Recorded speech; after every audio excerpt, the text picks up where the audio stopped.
Banjir bandang yang menerjang Kecamatan Sukawening dan Kecamatan Karangtengah, Kabupaten Garut merusak 4 rumah dan puluhan terdampak.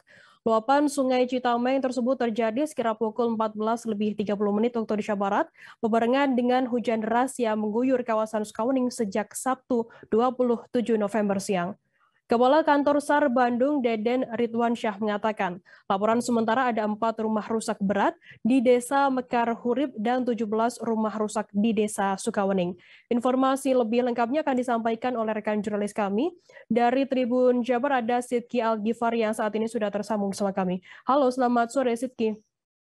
Selamat sore Firda. Sidki, bisa Anda jelaskan bagaimana saat ini kondisi terkini di lokasi bencana banjir ini? Baik Firda, pasca banjir bandang yang terjadi di Kecamatan Sukawening dan Kecamatan Karangtengah, Kabupaten Garut, saat ini kondisi terkini petugas gabungan maupun tim SAR dan relawan lainnya sedang melakukan pembersihan dari sisa-sisa banjir bandang yang terjadi pada Sabtu siang kemarin.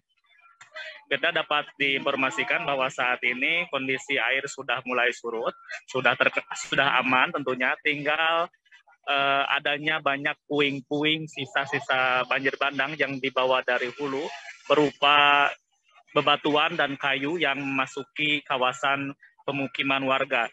Dan saat ini kondisi terkini pun warga masih belum bisa melakukan atau mendiami tempat masing-masing karena sedang melakukan pembersihan di rumahnya masing-masing. Baik, Firda. Sidki, kemudian apa penyebab banjir bandang kali ini? Bisa Anda informasikan terkait hal ini? Baik, Firda, ada 2 versi yang dikatakan oleh Wakil Gubernur Jawa Barat dan Bupati.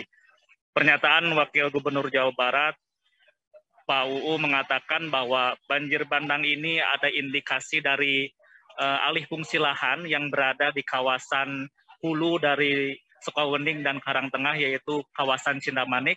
Sementara Bupati Garut mengatakan bahwa tidak ada alih fungsi lahan di daerah sini, karena ini memang banjir bandang ini pada Sabtu kemarin menyebabkan ratusan rumah dan 4 rumah terbawa banjir. Itu berbarengan dengan hujan deras, Firda. Jadi saat ini memang sedang dilakukan penyelidikan apakah memang ada alih fungsi lahan maupun penyebab-penyebab lain dari bencana banjir bandang ini. Baik, Firda. Sidki, berapa jiwa yang mengungsi saat banjir bandang kali ini? Bisa Anda informasikan? Baik, Firda. Pengungsi di 2 kecamatan ini, khususnya di Kecamatan Karangtengah, ada 173 jiwa yang mengungsi di gor dan di masjid.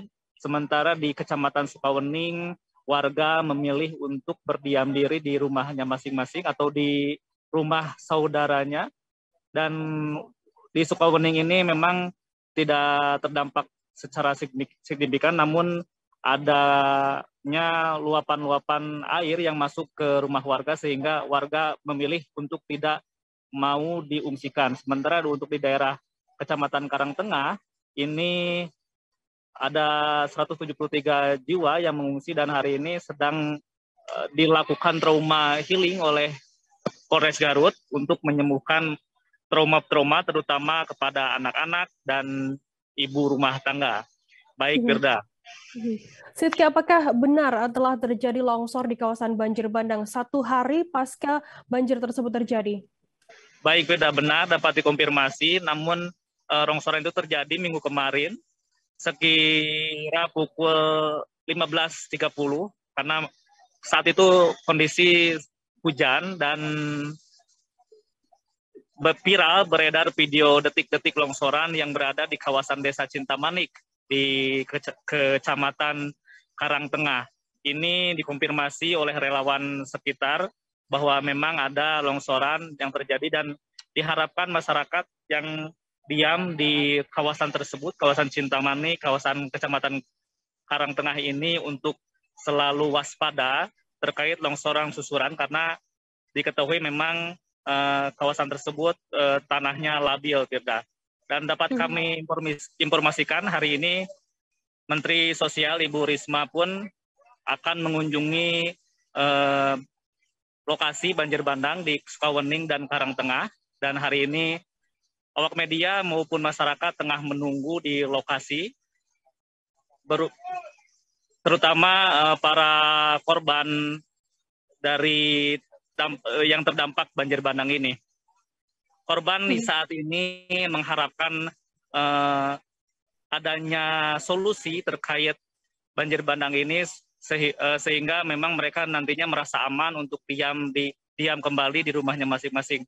Karena memang yang seperti Anda terlihat di belakang saya ini namanya adalah Sungai Citameng. Sungai Citameng ini tepat di kampung saya berdiri ini, Kampung Ciloe ini tidak memiliki sodetan sehingga ketika hujan deras ini air tumpah dan kembali lagi ke atas sehingga menyebabkan masuk ke daerah warga, ke pemukiman. Karena ini memang Sungai Citameng ini sejak satu kali dalam sejarah tidak pernah terjadi banjir bandang. Ini pun dikonfirmasi oleh warga sekitar. Memang Sungai Citameng ini dulu adalah sungai yang paling ramah, airnya bersih, namun itu terjadi sekitar 2 dekade yang lalu. Kemudian saat ini warga meminta kejelasan apakah memang ada kerusakan di hulu ataupun bagaimana, karena ini baru pertama kalinya dalam sejarah Sungai Citameng di Kecamatan Sukawening dan Karangtengah ini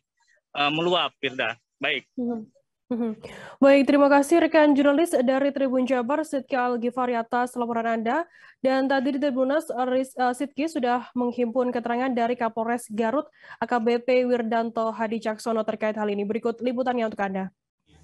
Termasuk juga dari Polres Garut telah mengadakan kegiatan trauma healing yang dilakukan oleh ibu-ibu Kowat, termasuk juga ibu Kolwan, dan tentunya di sini mengharapkan untuk bisa mereduksi trauma-trauma pasca bencana banjir bandang yang terjadi. Terus tadi ada pengobatan gratis juga, Dan? Ya, di situ ada pengobatan gratis sekaligus kami membuka gerai vaksin presisi untuk supaya barangkali ada masyarakat yang belum melaksanakan vaksinasi, kami berikan pelayanan tersebut di lokasi-lokasi pengungsian. Yang tentunya di sini kami akan tetap mengedepankan protokol kesehatan sehingga kegiatan trauma healing, termasuk juga pemberian baksos dan juga termasuk pengungsian akan tentunya sesuai dengan protokol kesehatan yang berlaku.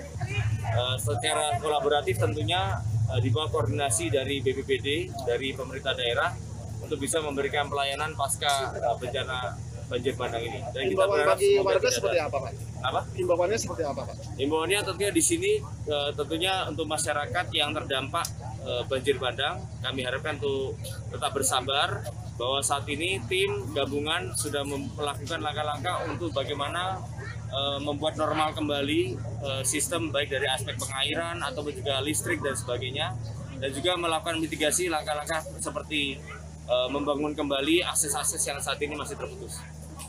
Oke. Terima kasih sudah nonton. Jangan lupa like, subscribe, dan share ya.